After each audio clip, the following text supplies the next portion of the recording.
But یہ جو justice Mandokhel صاحب نے ایک سوال پوچھا ہے، انہوں نے کہا ہے کہ اگر کوئی منع کرنے کے باوجود آرمی انسٹالیشنز کے یا چیک پوسٹ کے یا ان جگہوں کے قریب آتا ہے تو کیا اس کا ملٹری ٹرائل ہو؟ دیکھیں بات یہ ہے، اور مندوخیل صاحب نے 175 کا نہیں دیکھیں نا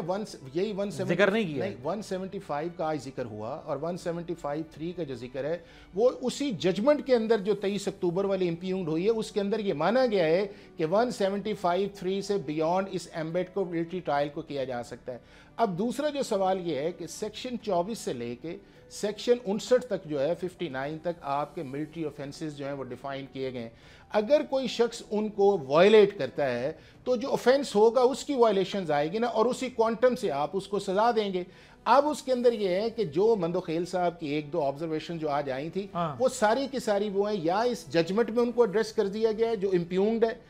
یعنی کہ جس پہ ایشو بنا، اور یا وہ ہے کہ جو 1975 سے لے کے 2022 تک 50 سال پاکستان کی سپریم کورٹ یا ہائی کورٹ ان کی انڈورسمنٹ کرتی آئی ہے۔ تو میں یہ سمجھتا یہ ہوں کہ ایک جس طرح اب ایک آرگومنٹ بلڈ ہونا شروع ہو گیا ہے کہ جی ملٹری کورٹس کے اندر سویلینز کا ٹرائل ہو سکتا ہے، لیکن کون سے سویلین؟ اب پہلے تو آپ نے دیکھا ہوگا کہ ایک یہ آرگومنٹ آیا تھا کہ جی کسی بھی سویلین کا ملٹری کورٹس کے اندر آپ ٹرائل نہیں کر سکتے۔ اب ایک سچویشن نہیں جی ملٹری کورٹس کے اندر سویلین کا ٹرائل ہو سکتا ہے، لیکن کس سچویشن کے اندر؟ اب وہ سچویشن جو ہے یا تو اس کو لا ڈیفائن کرے کہ یہ وہ کیٹیگری ہے کہ اگر اس کے اندر یہ ڈیٹرمن ہو سکتا ہے اس کیس کے تھرو کہ